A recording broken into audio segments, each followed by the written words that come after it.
So every week when Nikki records 10 and introduces new developments in the world of cleaner transportation, she says, "Tell us if you want to know more in the comments below." So, thanks very much, Nikki. Alright, in the past few weeks and months, there's been a ton of battery news. That news has been too much to cram into 10 in any kind of depth, but it's also not been quite enough for a full video on each individual thing. So instead, today we're going to run through some of the big battery breakthrough items that have been mentioned in 10 over the past couple of weeks in a bit more detail.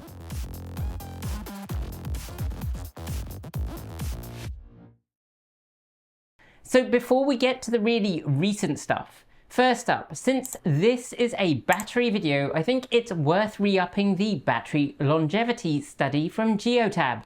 We've made plenty of videos about how little degradation we're actually getting from modern EV batteries, and we've done specific FUD-busting episodes on what happens to them when they do eventually wear out. But a little while back we got some really surprising news on battery longevity.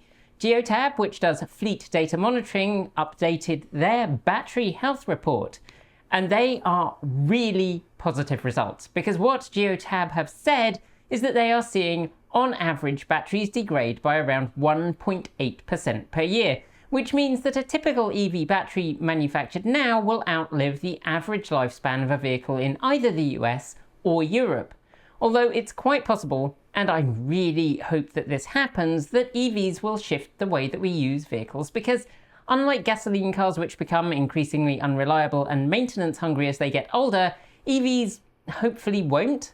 And since it's normally mechanical failures that send cars to the great scrapyard in the sky these days, when I was a kid it was usually because they turned into piles of iron oxide, it's quite possible that we will see the expected lifespan of cars increasing. We, and I do mean everyone at the channel, also hope that we see a shift away from using personal cars and a shift towards better electric public transit and roads that are more welcoming to micromobility. And no, two-seat demo mode only robo-taxis, they don't count. Anyhow, on to our first real story. Thermal runaway is the bane of the EV safety world, not because it's common. EV fires are actually vastly less common than gasoline car fires, even as the vehicles age. The Swedish Civil Contingencies Agency, MSB, in 2022 found that not only did 0.004% of plug-in and plug-in hybrid vehicles catch fire, compared to twice as many gasoline vehicles, the number of electric vehicle fires stayed stable despite a doubling of the number of EVs in the country. So EV fires are less common than gasoline fires and getting less common. Oh, and of note, Australia's EV Fire Safe's examination of EV fires noted that while EVs burn 200 degrees hotter, which could be troublesome, they also catch fire far less frequently. Just 0.0012% of passenger EVs caught fire, which it compares to a rough global statistic of 0.1% of internal combustion engine vehicles catching fire. So with that out of the way, onto the next caveat. It's also important to realise that the lithium iron phosphate, or LFP, or LiFePO4 chemistry used in many EVs now is much less likely to be involved in thermal runaway incidents, in part because the temperature that triggers thermal runaway is higher. In addition, iron does not burn like manganese, and the fumes produced are less toxic. However, nickel manganese cobalt oxide is still a popular type of battery for performance applications and remains a better performer in cold weather, so for the moment we're probably going to see them around.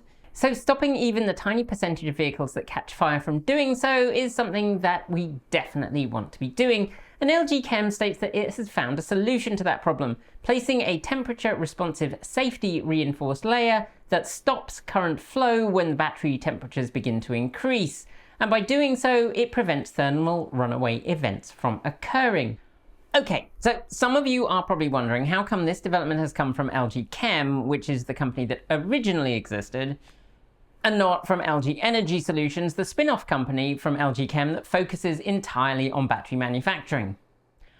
I don't have an answer for that, except that LGChem still do some battery stuff, including, oddly, some battery stuff for EVs, and I expect that LGChem will have some very favourable licensing conditions to LG Energy Solutions for EV battery uses.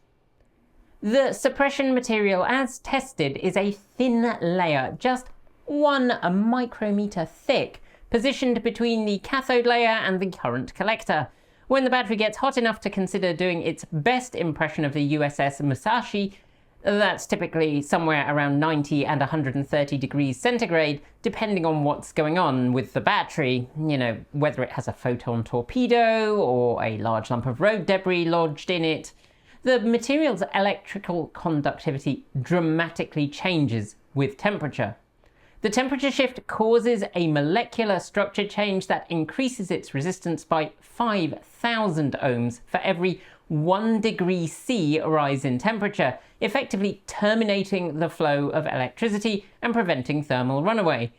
Interestingly, it's a reversible change, so as the temperature drops, the battery can become functional again. At any rate, in testing, batteries either did not catch fire despite the abuse inflicted on them, or only briefly caught before extinguishing themselves.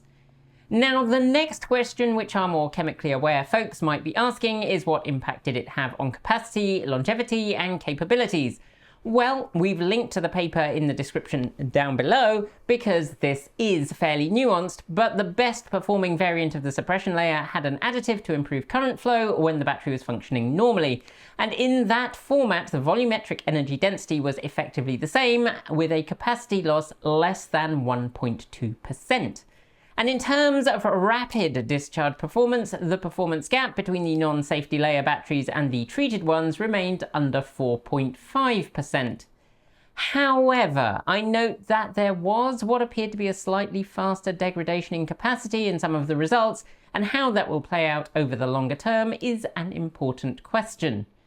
Anyhow, if you want more details, like I said, both the press release and the paper are linked in the description below. Okay. And our second story is kinda related.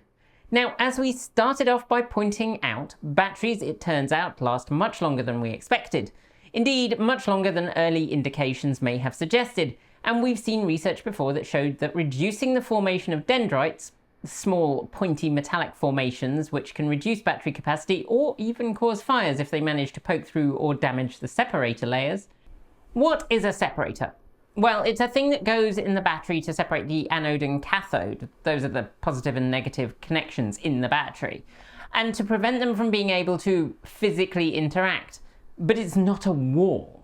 Oh no, it's a special barrier that lets some things like ions travel through from one side to another, but stops everything else. And dendrites can be a result of impurities or can form as a result of electrochemical processes in the battery.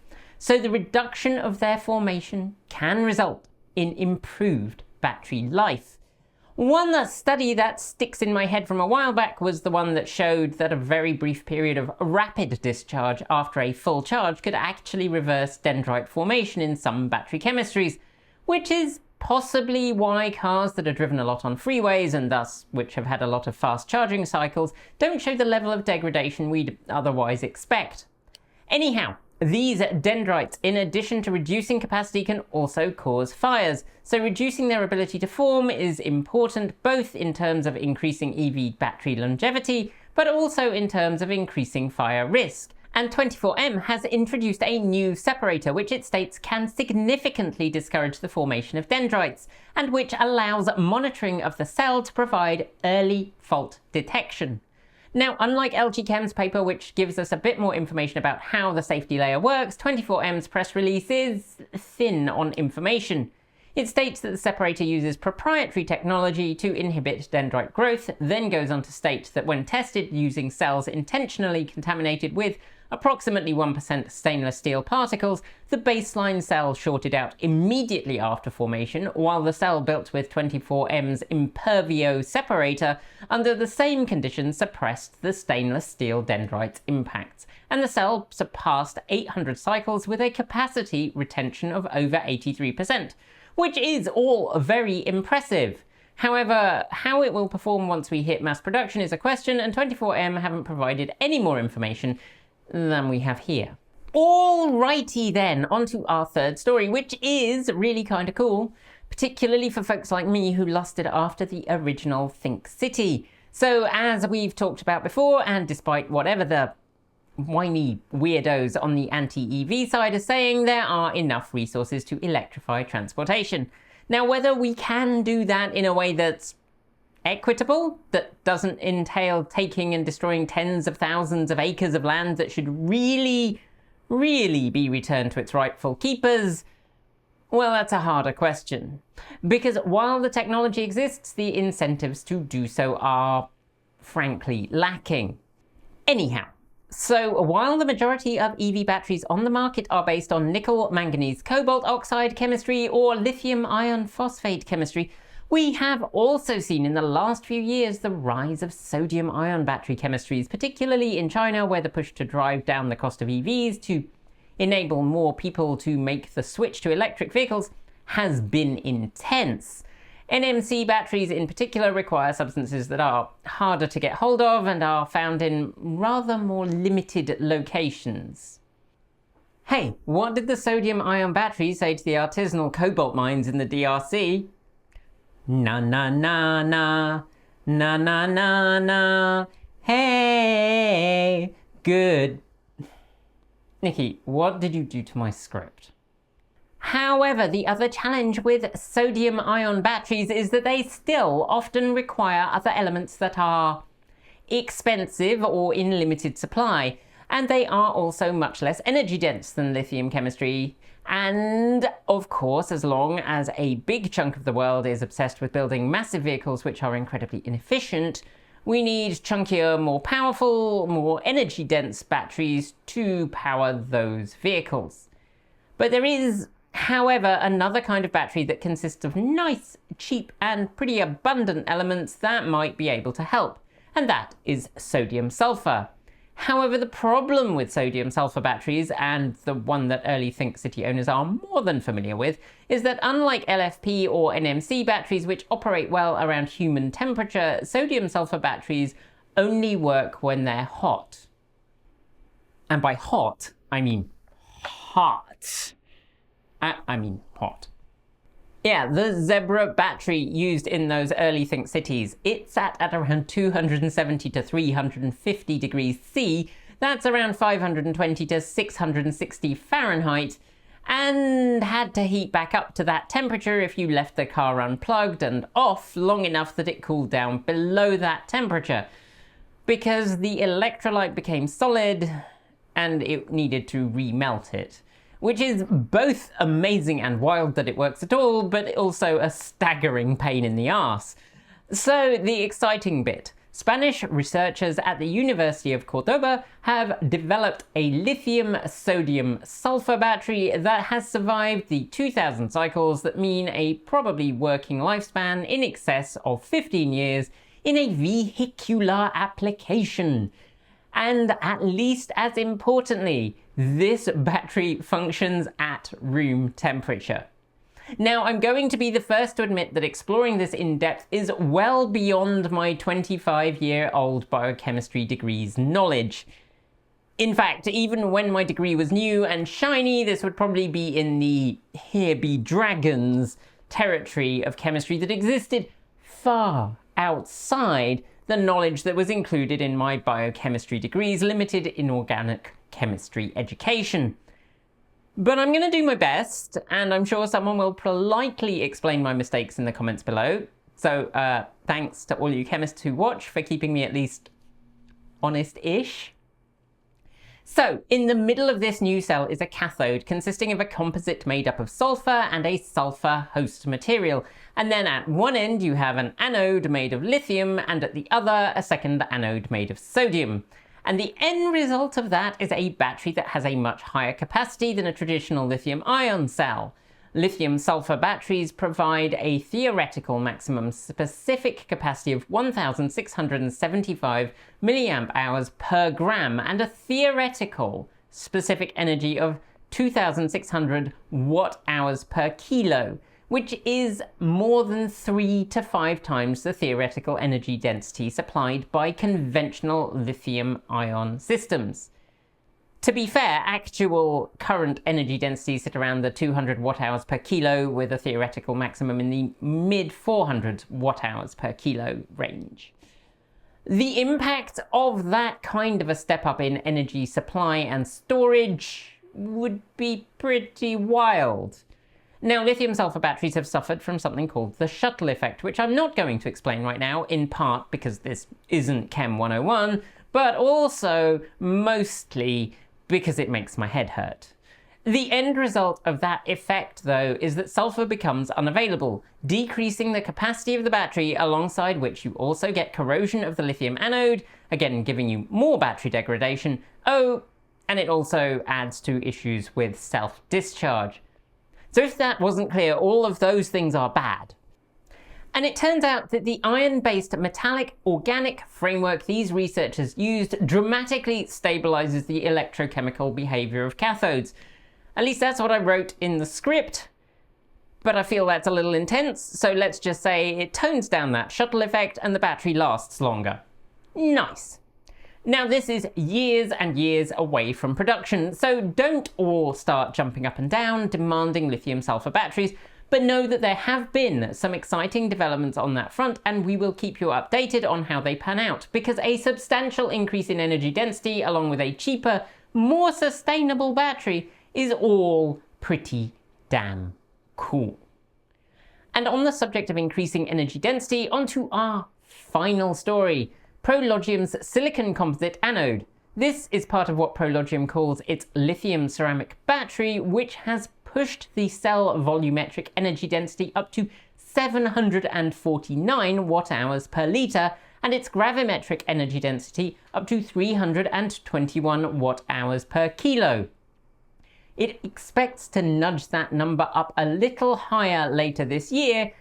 As with the lithium sodium sulfur battery, this is a substantial increase in energy density. Although, rather than trying to build endlessly larger batteries, the company points out that the significant weight savings from the same capacity pack being achieved with fewer cells could allow you to produce lighter vehicles, which could then travel further per charge. ProLogium also provided testing data from TÜV Rheinland, which indicates that the battery charges from 5% to 80% in just 8.5 minutes. Both of these are great signs for the continuing development of ProLogium's solid-state battery technology, but what we still don't know is how they've overcome the mechanical stresses inherent to silicon anodes, which normally change size fairly significantly during charging and discharging, thus leading to a shorter battery life. At the moment, I can't see any reports of testing for cycle life on these new cells, which is kind of the super important thing that we don't have yet. And when we get an answer, we will update you with more. Okay, so if you see more stuff in 10 that you'd like a bit more depth on, let us know in the comments and we will do our best to do the thing. And let us know whether this format works for you. It's the first time we've tried it, and I think it seems pretty good, but what do you say? Thanks for joining me today. And if you've got thoughts, make sure you leave them below in our Discord chat room, or you can reach out to us on Mastodon. Thanks to the amazing list of people scrolling by on your screen right now. They are some of the more than 1,500 people who help fund this channel through Patreon and YouTube, covering our bills, paying our team, and making sure that we can be 100% independent. If you'd like to join them and see your name listed here, just follow the links below. There's a range of different tiers you can sign up for, from as little as $1 a month, or if you pay yearly, just under $11 a year. A huge welcome to our newest supporters: Alan Brim, Jim, Sarah Horlock, Full Name, Todd Johnson, Roderick, Stuart Despain, Rupert Ronson, Larry Phoenix, Darla, Wendy Kelly Budenbaum, and Kay. To join the list and get your shout out, become a paid Patreon member for your week of fame. If you'd like to support us with a one-off donation, you'll find links below to make Ko-fi and Bitcoin donations, and we even have an old-fashioned PO box you can reach us at. Address is also down below. And if you're in need of some swag, you'll find our swag store in the down below too. We've got some great content coming up, so make sure you've subscribed on PeerTube or YouTube, and we'll see you soon. We make new videos every Monday, Wednesday, Friday, Saturday, and Sunday. If you want more, the mighty algorithm thinks you'll like this video, but we think this one is also well worth a look. See you soon, and as always, keep evolving!